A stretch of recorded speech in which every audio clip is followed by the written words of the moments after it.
खींचकर चौराहे पर फेंका। थाने में फोन करके बोला, अतीक वो अभी जिंदा है, उठा ले जाओ। ये अतीक अहमद का वो खौफ है जिसके बारे में कम लोग जानते हैं। वे खूंखार घटना है जिसे कानून के रजिस्टर में दर्ज करने की हिम्मत पुलिस में तब नहीं थी। अतीक अहमद का ऐसा आतंक था कि उस पर नजर उठाने वालों को आंख निकाल लिए जाने का डर रहता था। इस बात पर यकीन करने के लिए सिर्फ एक घटना ही काफी है। अतीक अहमद ने प्रयागराज के धूमनगंज थाना क्षेत्र के चकिया यानी अपने इलाके में एक शख्स की खाल उधेड़ दी थी। 90 के दौर में धूमनगंज और प्रयागराज में तैनात पूर्व पुलिसकर्मी के मुताबिक अतीक अहमद हर वारदात को अपने खूंखार अंदाज में अंजाम देता है। वो सामान्य मारपीट या हत्या की घटना को सरेआम किया करता है ताकि हर आपराधिक घटना के बाद समाज और सिस्टम के दिल में उसका खौफ बना रहे और बढ़ता रहे। बात है 1990 के दशक की। चांद बाबा की हत्या के कुछ महीने बाद अतीक अहमद का नाम प्रयागराज में खौफ का पर्याय बन चुका था। ये वो समय था जब अतीक अहमद बड़ा बाहुबली बनने की राह पर तेजी से चलने लगा। जमीनों पर उसके गैंग के दौरे कब्जों की शुरुआत हो चुकी थी। एक शख्स ने जमीन पर कब्जे के एक मामले में उसका विरोध किया। वो शख्स अतीक के गैंग में के सामने न झुकने की बात कहकर मुंबई में अपने रिश्तेदार के यहाँ चला गया। पुलिस सूत्रों के मुताबिक अतीक ने अपने गुर्गे भेजकर उस शख्स को मुंबई से बुलवाया। गैंगस्टर अतीक चाहता तो उस गुर्गों के हाथ उस शख्स को धमकाकर पिटवाकर अपनी बात मनवा सकता था, लेकिन उसने उस युवक के साजिश के तहत चकिया बुलाया। इतना ही नहीं, अतीक वापस घर पहुंचा। उस समय लैंडलाइन फोन ही हुआ करते थे। माफिया अतीक ने अपने घर से धूमनगंज थाने को फोन किया। एक पुलिसकर्मी ने फोन उठाया तो अतीक गालियां देते हुए बोला,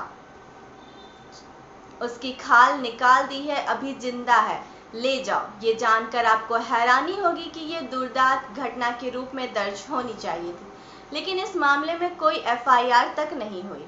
उस युवक को घायल हालत में इलाज कराने के लिए पुलिस ही उठाकर ले गई थी, लेकिन मजाल है कि रिपोर्ट लिखी जाती।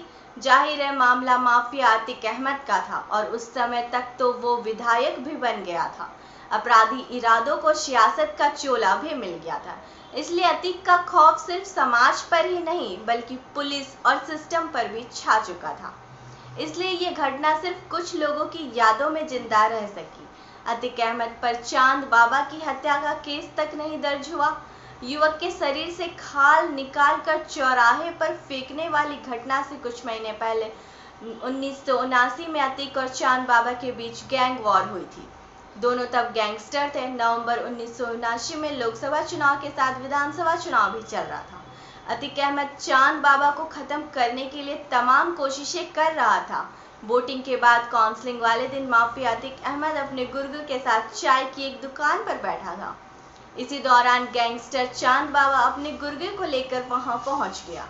दोनों के बीच कहासुनी हुई, फिर गाली गलौज और देखते ही देखते गोलियां चलने लगी। इस फायरिंग में चांद बाबा की हत्या हो गई। लेकिन ये बात हैरान करने वाली है कि इतनी बड़ी गैंग वॉर में अतीक को नामजद करने की हिम्मत पुलिस नहीं कर पाई, क्योंकि जब तक पुलिस इस मामले में एक्शन लेती तब तक चुनाव के नतीजे आ चुके थे और गैंगस्टर अतीक अहमद अब विधायक बन चुका था। इसलिए उस पर चांद बाबा की हत्या का केस नहीं दर्ज हुआ। पुलिस ने इस दुर्दांत गैंगवर को आपसी गैंग के टकराव का नतीजा बताकर रफा दफा कर दिया।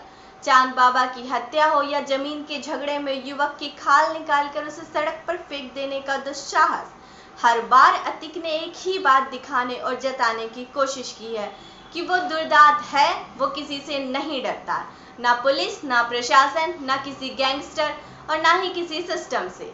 हालांकि अतीक अहमद ने गुनाहों की राह जिस दौर में तय की थी वो दौर दूसरा था और ये दौर दूसरा है।